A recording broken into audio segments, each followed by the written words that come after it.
Ladies and gentlemen, welcome. This is your Monday afternoon matinee. I will be your host, Nelson Davis. This is a discussion on the next generation, how to lead them, Millennials and Gen Z.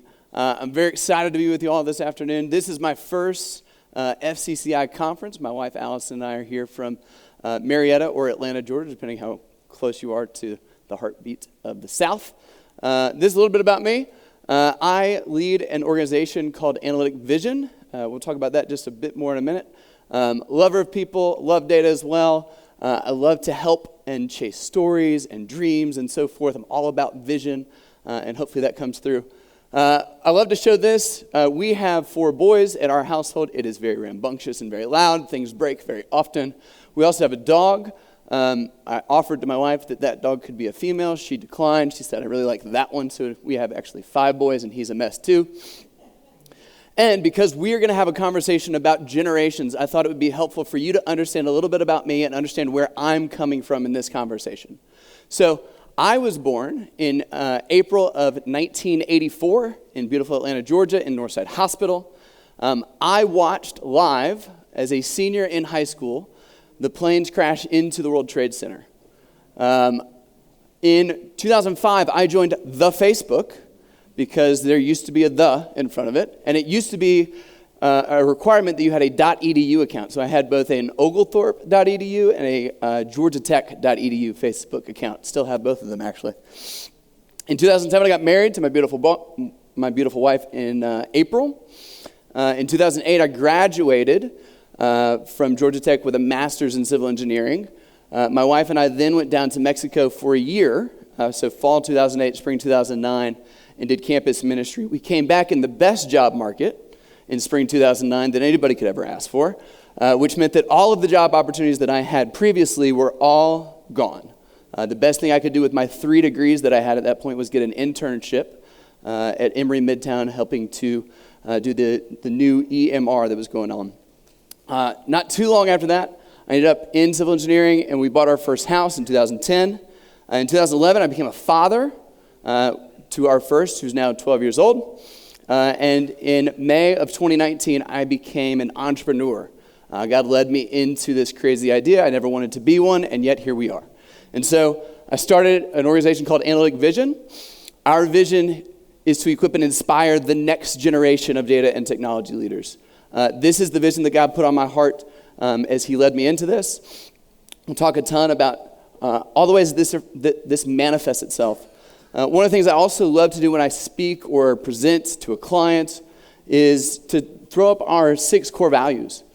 And every time I love to dig in and just kind of focus on one. And so the one we're going to focus on today is our last one. It is, we own it with passion and we finish with legacy in mind. Now, as you might imagine, that is a derivative of Stephen Covey's habit number 2, beginning with the end in mind.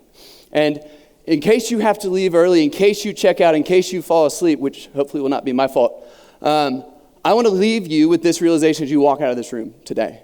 And that realization is this: your impact on the next generation will ultimately determine your legacy.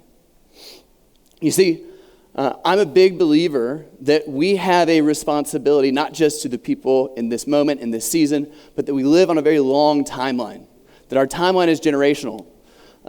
Whether you know it or not, you are in the middle of a 200-year story. If you go back and look at your grandparents when they were born, depending on where you are in that story, it may be something like 80, 100, 120 years ago, right?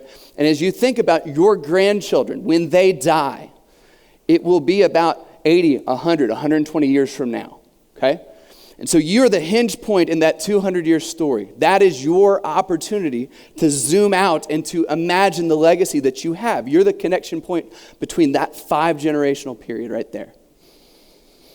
And we go to the book of Esther, 4:14, and Mordecai is admonishing Esther, and he says something to the effect, he says, "And who knows but that you have come to your royal position for such a time as this." And so we're going to dive into Millennials and Gen Z. And before we get there, let's just define our terms a little bit. So who is this next generation, and why are they so doggone hard to lead? See, millennials are just impossible to lead. But let's talk a little bit about what that actually means. And I feel like I can speak with conviction on this because I are one. Millennials were born between 1981 and 1996. They were raised on failed parenting strategies such as everybody gets a medal, participation awards, right? This generation of parents were the first ones who took the side of their children rather than the side of their teachers or their coaches, right? It's not little Jimmy's fault that he didn't make the team. It's your fault because you're a bad coach. The first generation with the internet and social media in schools. Adults in a world of instant gratifications. If I want something, I go onto Amazon. I order it. It's at my front door the next day, sometimes that night. It's amazing. We have grown up in a post-9/11 world. It's a world of fear and uncertainty. We've also watched our parents get laid off at unprecedented levels and divorced at much higher levels. It's a very highly polarized political system. We have increased depression and decreased church attendance. It's a tough hand. It's been a bit of a ride. You know, I got my first job in the middle of a recession. I opened my first business 10 months before a pandemic. That's the story of my life. And just to kind of put a little bit of meat on these bones, I read an article recently in The Atlantic, and it was discussing this upcoming book called The Great Dechurching. And they surveyed 7,000 Americans, and they conducted this survey by two political scientists trying to figure out why so many Americans have left the church in recent years. And yes, of course, there was, I don't trust it, and I had a bad experience, and all those types of things. But what they found overwhelmingly in the data was this. The defining problem driving out most people who leave the church is just how American life works in the 21st century. Contemporary America simply isn't set up to promote mutuality, care, or common life. Rather, it is designed to maximize individual accomplishment as defined by professional and financial success. Such a system leaves precious little time or energy for forms of community that don't contribute to one's own professional life or, as one ages, the professional prospects of one's children. This is our society. This is the society that my generation is trying to raise our kids in. This is a society that's told us your value, as you just heard on stage just a minute ago, your value is tied to your ability to output in the marketplace. And so, of course, we're losing our community. Of course, we're being challenged in different ways. Gen Z. Man, Gen Z is impossible to lead. Let's talk about them for a minute. Born from 1997 to 2007, and again, these dates are, a bit made up. They're directionally correct. They're raised in a digital-first world. They know firsthand the power of social influence, the existence of cyberbullying, depression and suicide increase, right? This is a generation who has lost peers because somebody said something to them online, or their friends, or their friends' friends, right? The internet's powerful to them because it's powerful in their world. The same thing happens with the influencer culture. Get rich quick, focused on likes and follows. Simon Sinek talks all the time about this idea of dopamine hits. And, it's gambling, it was drugs, it's alcohol. Those things we've put laws in against. But social media gives us those exact same dopamine hits. And we give it to 13 and 14 and 17-year-olds. And we expect them to just be able to handle it. It's a very difficult world. It's a very difficult place to put somebody so young in. They see authority as untrustworthy. They believe truth is relative. They were raised to show a curated picture of their life on Instagram and TikTok, leading to a lack of resilience. Because if I've never shown you the fact that I've failed in the past, then when I fail, I can't show that to you, and we can't talk about failure because that's not what we show to one another. We only show the successes. So how can we build resilience if we can never deal with failure?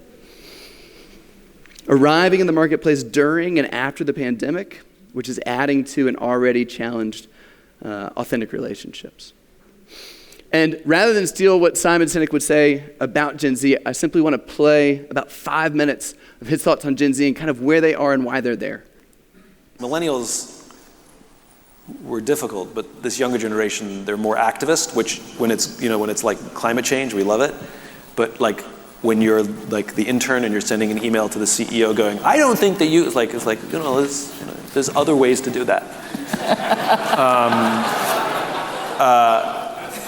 It starts with empathy. And we have to understand it's for better or for worse, the changing nature of what work has become in our lives. If you go back a bunch of decades, it used to be that you got your sense of purpose from church, you got your sense of community from bowling league, you knew your neighbors, you barbecued with them on the weekends, and work, I was loyal to work and work was loyal to me. At some point I'd get a gold watch. Aside, there's an entire generation that when I talk about the gold watch, they have no idea what I'm talking about, right? That's how much the world has changed. And work was simply a place that I made a living to pay my bills. But I still enjoyed it was still loyalty. Over the course of time, church attendance is down, bowling clubs don't exist anymore, we don't talk to our neighbors, we become very insular, and what's happened is all of that pressure is now being put on the office. I now expect my company to be the place where I get my purpose, the place I get my friendships, the place I get my community, the place I get my social life. Now we've also added the place you have to agree with all of my politics, right? That's a new one.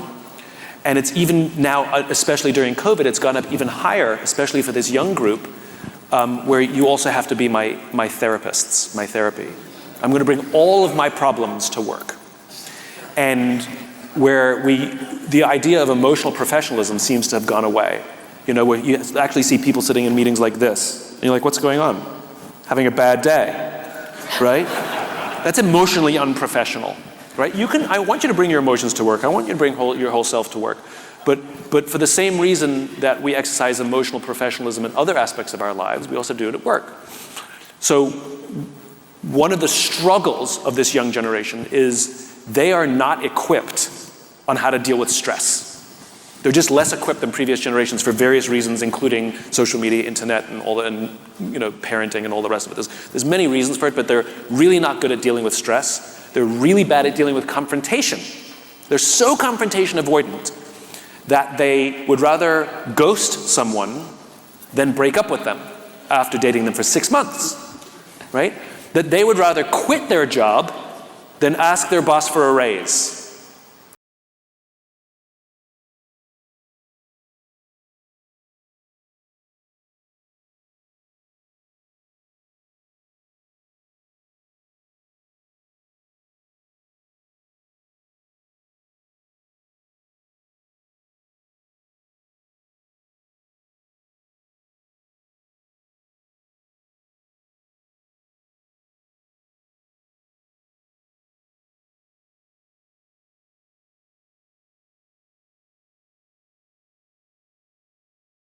Where especially young people are finding the one or two the empaths on the team, and they're going to them with all of their problems. And it's not the traditional, I hate my boss, I hate my job. Venting about work is fine, I have no issue with that.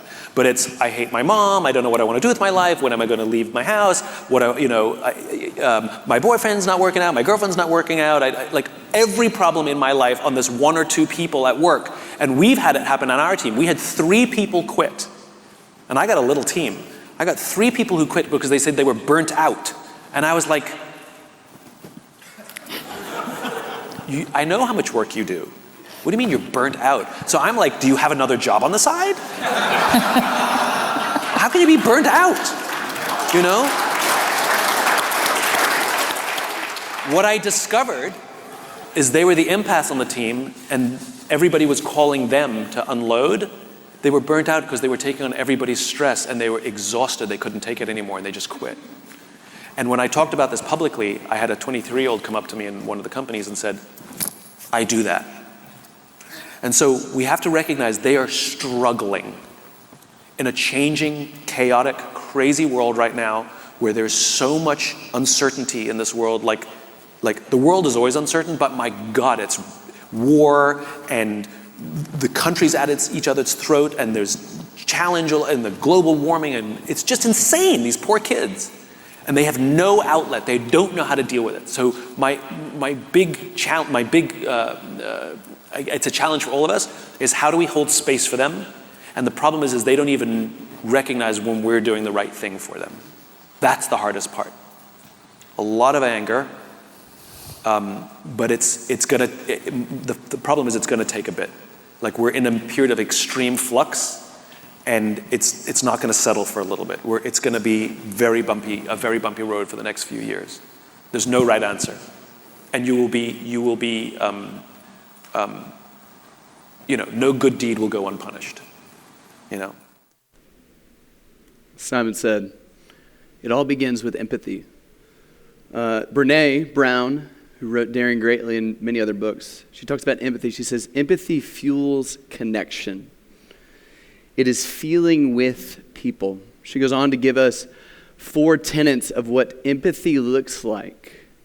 So thing 1 is empathy is all about taking perspective and realizing that the person who looks different than us, sounds different than us, different age, different whatever, what they are saying, they believe to be true, right? As we talked about, especially with Gen Z, truth is relative, and part of it is just giving them a perspective that's not their own, but also hearing them and making sure that they feel like they're heard. The next part is really challenging in a position where you're like, I know better. At least that's what you're thinking in your head, but truly staying out of judgment, right? I hear you. I feel what you're feeling, right? I recognize that. And, to the best of my ability, I'm going to stay out of judgment. And, the advice monster can kind of rear its ugly head in these moments. You also just need to simply recognize the emotion, right? Again, if I think about the millennial and the Gen Z generation, as I've engaged with them on my team, they are in as Simon talked about, a very stressful season, and a lot has happened, and they're looking around, and the thing that they are hungry for is truth. They don't know that. They wouldn't say that. The way they say it is, I'm looking for something authentic, right? What they really are craving is truth. And so they know that they're missing something, and it's like, if you've ever felt like you're missing something, that's what they feel like, and they feel it all the time. And last but certainly not least is this ability to connect to this and engaging the emotion, right? That's the heart of vulnerability. It says something effective, look, I know what it's like, and you're not alone, right? I've been where you've been. I know what it's like to feel lonely or to feel like you're lost in the world. I know what that's like. Now, I don't know what it's like to be a 25-year-old, right? But that's not what we're connecting with. We're connecting with the emotion. That's empathy. And so here's where I want to take us, right? As business leaders, as faith-driven entrepreneurs, I want to call us back to this principle, this concept that those we understand the least are often the mission. This generation is leaving the church. And if we recognize that fact, we have to ask ourselves, where else are they going to see Jesus if it's not in our organizations as their leaders? And if those things are true, and I would postulate that they are, then that means that they are the mission. A decade ago, David Platt came to our church and spoke, and he talked about, when you go to work and you're wondering, these godless people that you're working with, and somebody should really tell them about Jesus and da-da-da. And he looked at us and he said squarely, you are their Christian. God puts you there to interact with them. You are their Christian. And so our opportunity in this space is to welcome them, to invite them, and to serve them. I had the good fortune of watching the Faith Driven Entrepreneur Summit last week, and this quote just stuck right out to me. And it was a woman entrepreneur in Africa. She said, entrepreneurship begins with finding the underserved. And I think this is really the core of entrepreneurship. This is where business opportunity begins. And I would argue as well, no one has been more underserved with the truth than this next generation. And if that's true, the second part's true as well. So find the underserved and then go build a solution. That's what we do as entrepreneurs. Again, this is the core of entrepreneurship. And look, I think leadership really does 3 things. It creates clarity, because if you don't know where we're going, you don't know if you want to go with us. It envisions a preferred future. That's what vision is all about. Here's where we're going. Here's why we must go there. And then it builds a solution to meet the needs, right? So if we were to think about how would we solve a challenging problem like this one as entrepreneurs, what would a solution that met those needs look like? And I go back, John Lynch, a guy who wrote Bo's Cafe and True Face and a bunch of other things, he makes this statement. He says, love is the process of meeting needs. And so if we want to love this next generation well, and I'm going to argue that that is part of our mission, what does this next generation need to be loved well? So I'm going to run you through a handful of things. This is where we're going to spend the rest of our time. We're going to start with some data. I'm a data guy, and that's just how we're going to do it. Ironically enough, it's actually different than what boomers are looking for. It has to do a lot with learning and growth. They are looking for an organization that invests and inspires them. They really want clarity on what's the value proposition. I'm going to ask you all what your value proposition in your organizations is. They also really want a path forward. They want to know, where is this going, and why should I be a part of what you're doing? Because I told you so, by the way, is not a good answer to that question. A community and a connection, that's what they want in an organization. They also, again, as I mentioned, they're looking for authentic truth. And last but certainly not least, is they're looking desperately for a leader worth following. So let's start with the data. So this is a survey of 27,000 people from a number of different countries, including the United States and European countries, kind of, we'll call them first world countries, done by Bain, so you know it was right. And what they're looking at is, this is the percentage of respondents ranking this attribute as their number one top priority and what they're looking for as a part of motivating and priorities at work, and then bucketing them according to age. And so the farthest to the left is your 18 to 24 and 25 to 34. So that's kind of our next generation, we'll call them.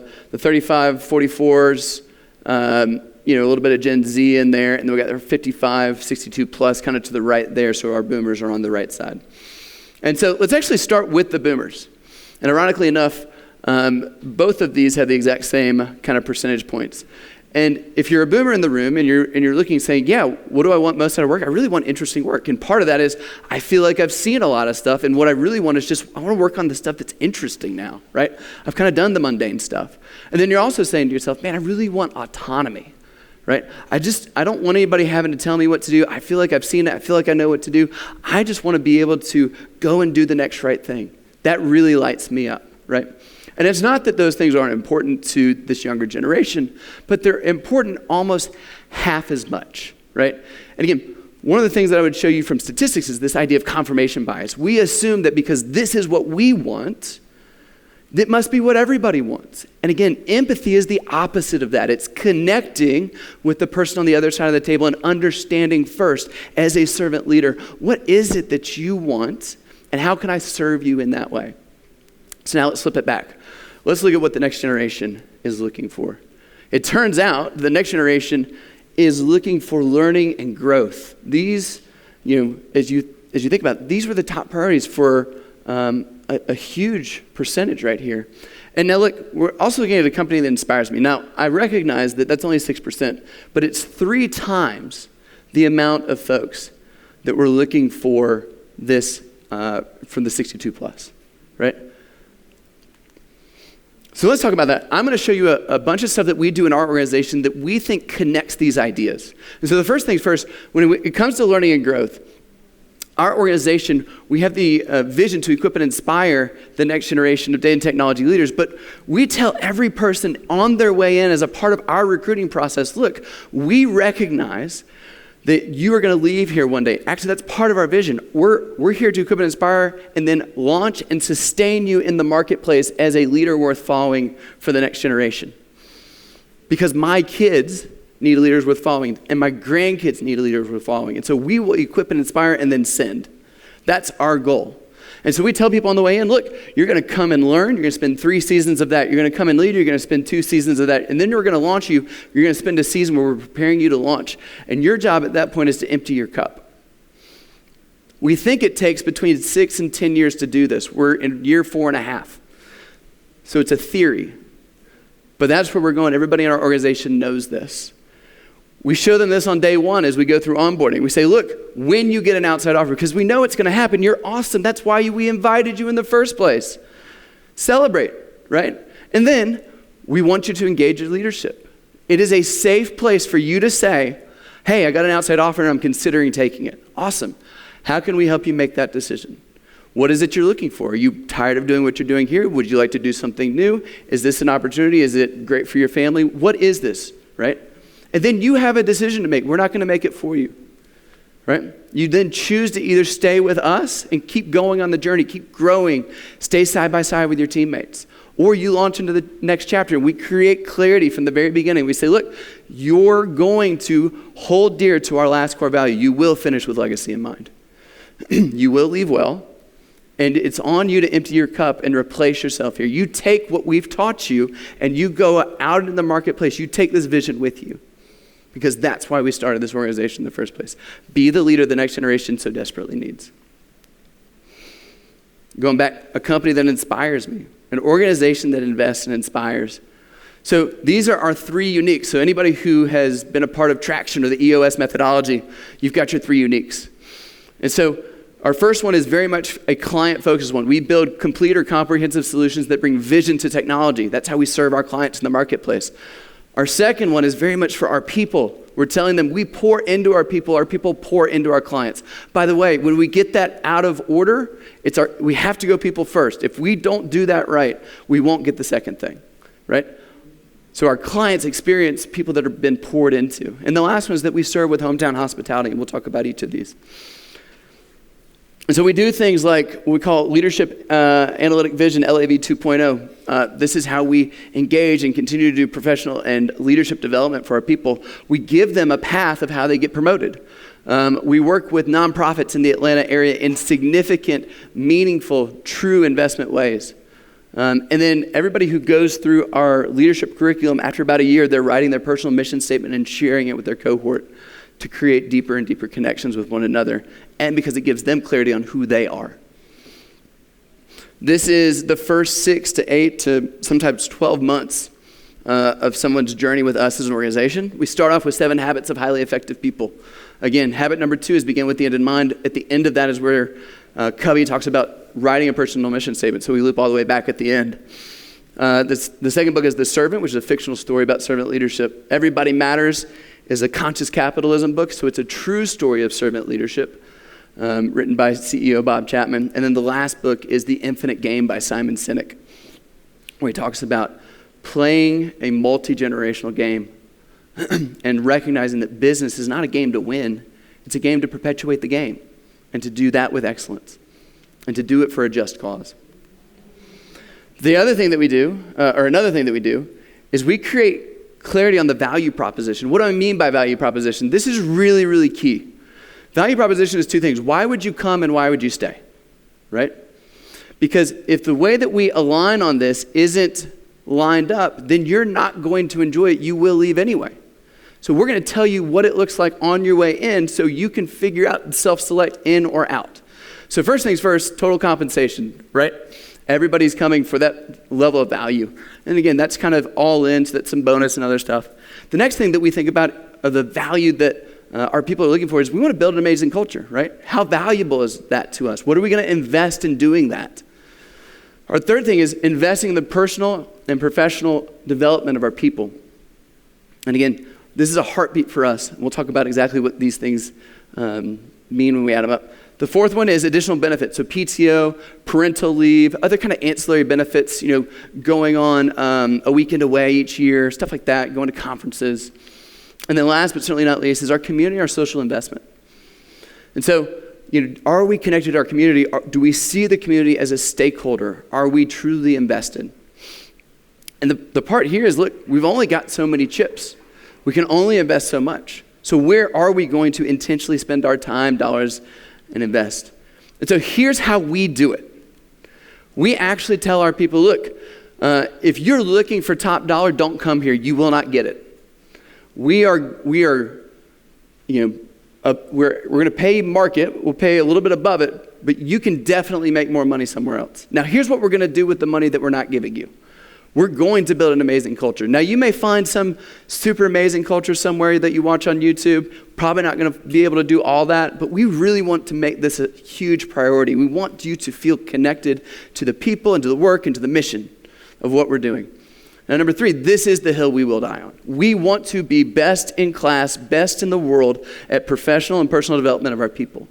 If you want to come here, it's because this is a values alignment for you.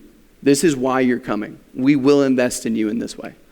Our additional benefits, could you get more PTO? Could you get more time off if you have a kid? Absolutely, at some other company. We think it's fairly generous. We think it'll take care of you and your family. But could you get better somewhere else? Absolutely, no doubt. And community social investment.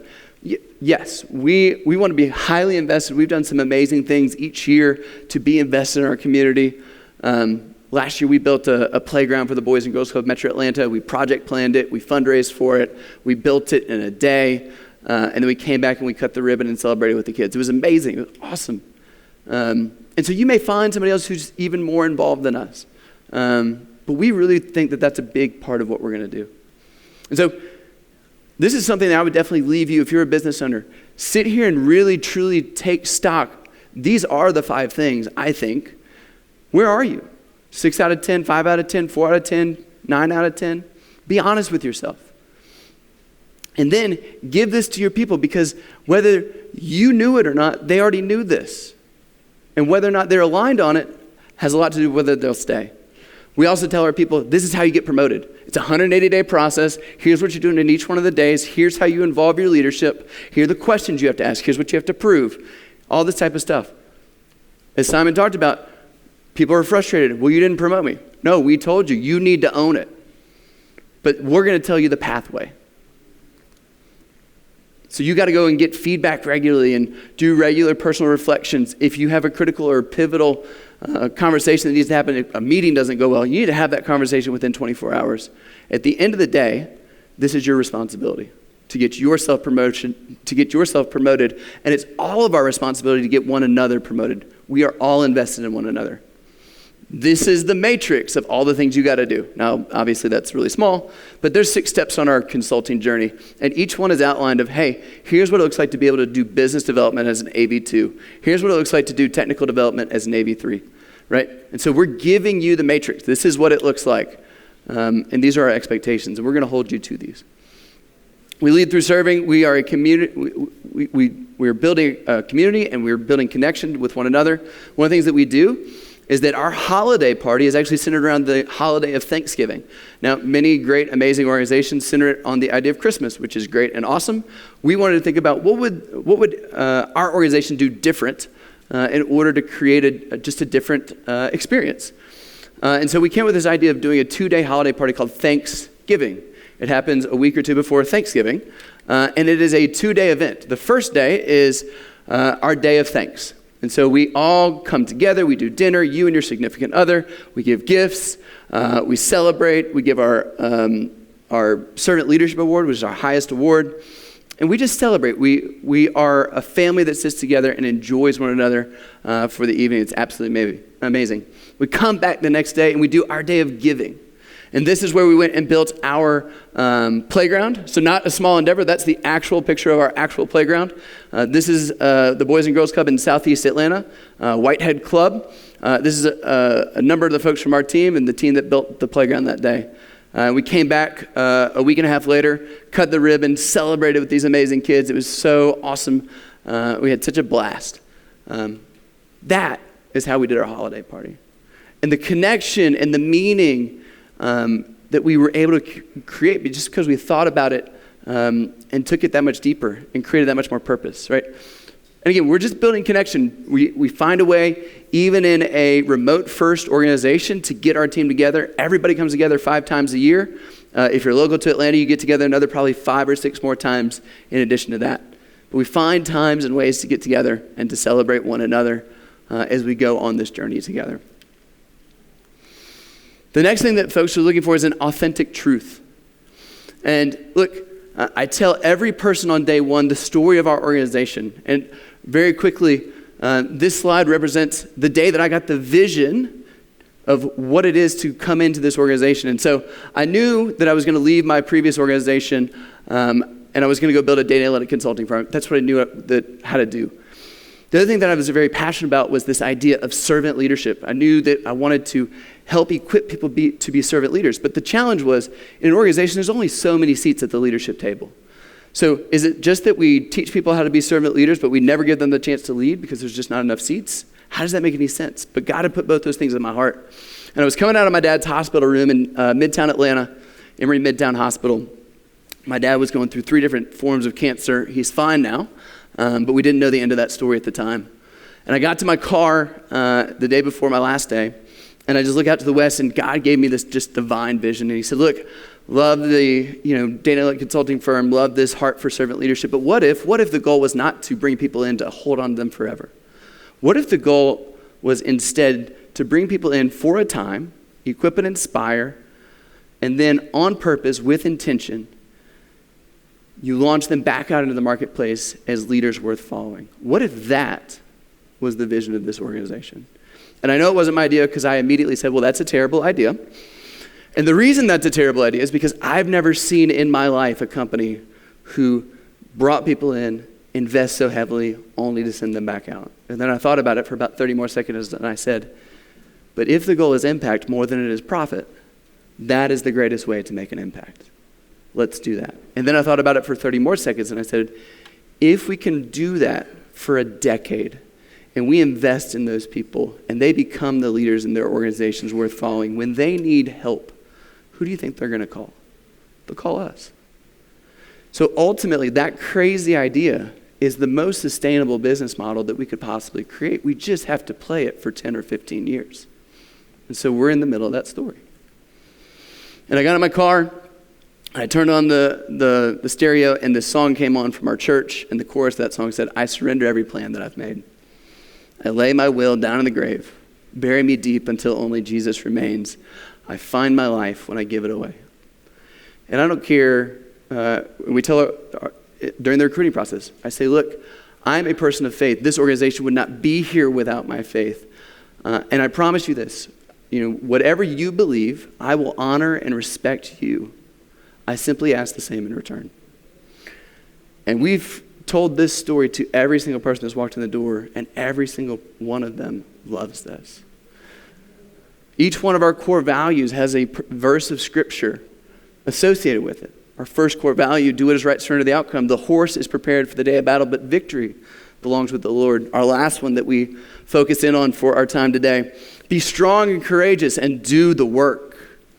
Don't be afraid or discouraged, for the Lord my God is with you. He won't leave you or forsake you until all the work for the service of the Lord's house is finished. This is David admonishing his son Solomon as he is on his last authoritative moment as he's leading the people of Israel, handing his legacy over to his son at the end of 1 Chronicles. We've been in a really difficult season personally and professionally in my house. I've been to 3 funerals in the last 2 months. None of them were expected. My wife lost her mother at the end of June. About 6 weeks after that, one of the kids that I coached as an 8-year-old and won the Disney Dean World Series passed away in his sleep as a 9-year-old.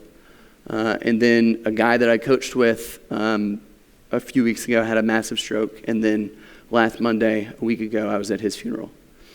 And I came to my team last Friday at our all hands, and I ended our all hands meeting with this. I said, look, guys, I just need you to know that it's a gift, right? As we go through this difficult professional season, personal season, because I have to tell them what's going on with me. It's that we go together that makes it wonderful. Life is so precious. Use yours to serve others because that is the vision that we all signed up for. And then I ended with this.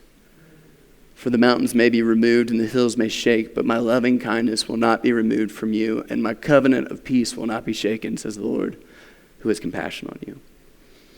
You know how many angry emails I got because we put up a verse of scripture? 0.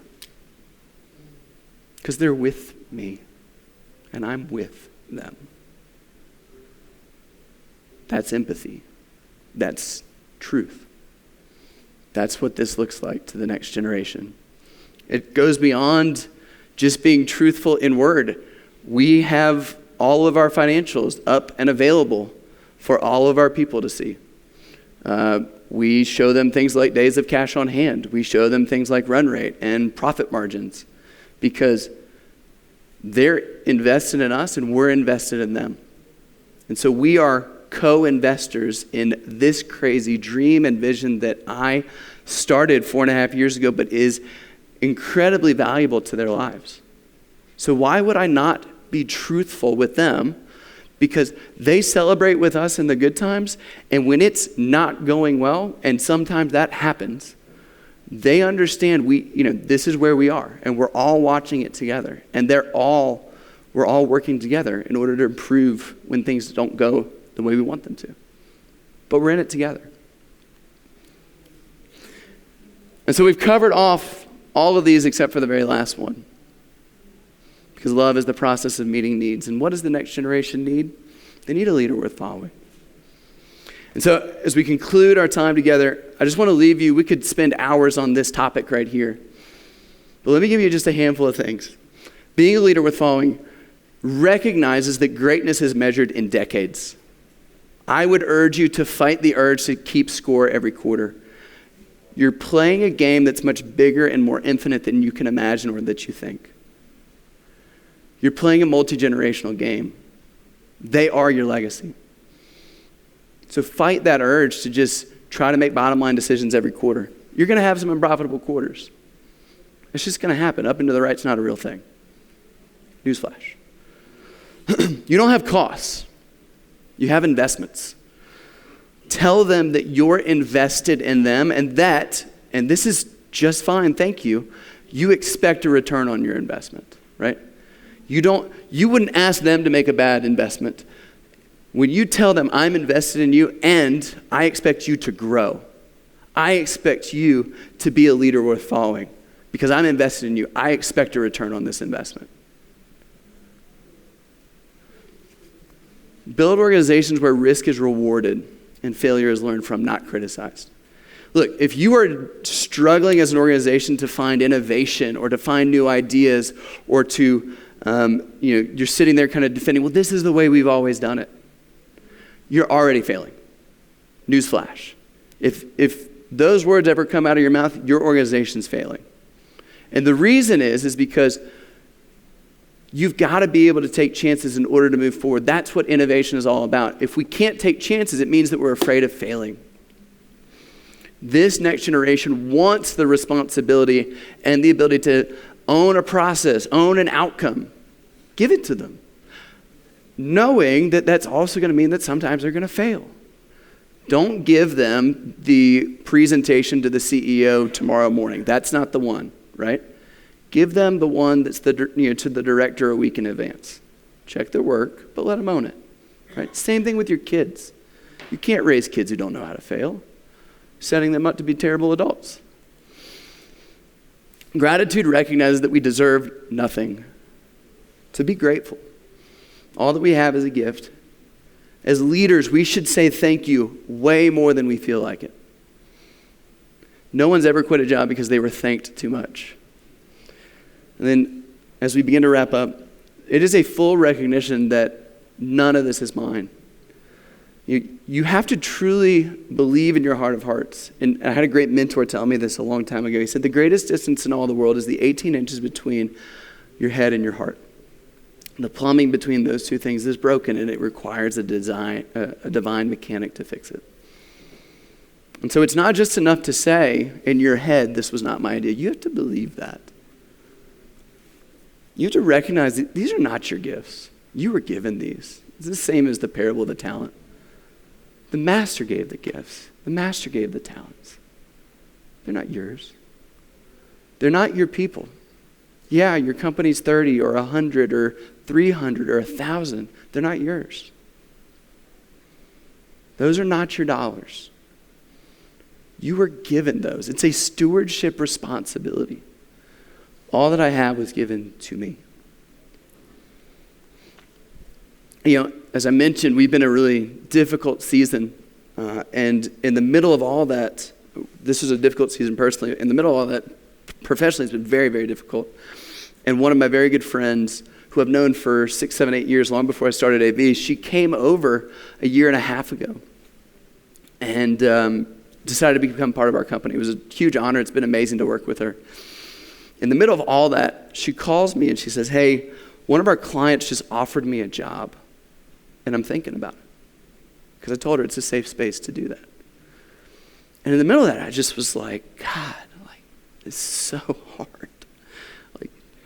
And I was just, It was right after the 9-year-old had passed away. It was right after a bunch of other stuff had happened in the organization. The only thing I could do was I just went to the floor and I just sat and I cried and I prayed and I went palms up. I just said, she's not mine. This organization's not mine. This wasn't my idea. I never wanted to do this. This was your idea. And so I surrender all of it. She stayed, which I'm really grateful for. But I came to peace with the fact that she could leave because she wasn't mine. And here's what I know about you. You desire to hear these words at the end. Well done, good and faithful servant. You have been faithful with a few things. I will put you in charge of many things. Come and share your master's joy. Back in the spring, to kind of kick off the challenging season that we were in, I had the opportunity, well, let me rephrase that.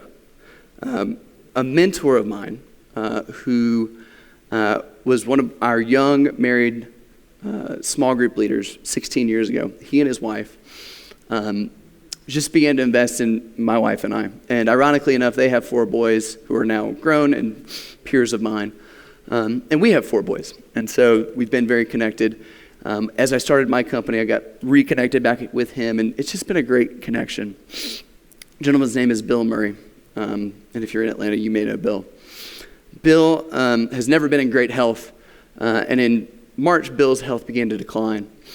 And he ended up graduating to heaven at the end of March. And a week after Easter, on April 16th, his family, his 4 boys, and many of us gathered to celebrate Bill's life. And as his youngest son, Andrew, got up to present his eulogy to honor his father, he did a crazy thing.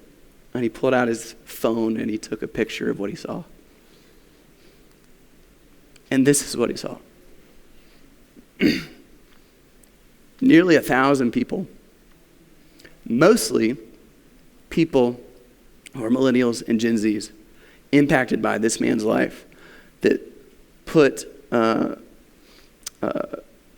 this room at Agnes Scott to the brim and beyond it. And I had a chance to speak with Andrew after the service, and I said, Andrew, look, I know your dad did not die with a lot of money, but he did die one of the richest men I've ever met, because he was rich in the things that matter. And so we started with this, and so we will finish here as well. Finish with a legacy in mind. Your impact on the next generation will determine your legacy. And who knows, but that you have come to your royal position for such a time as this. Thank you.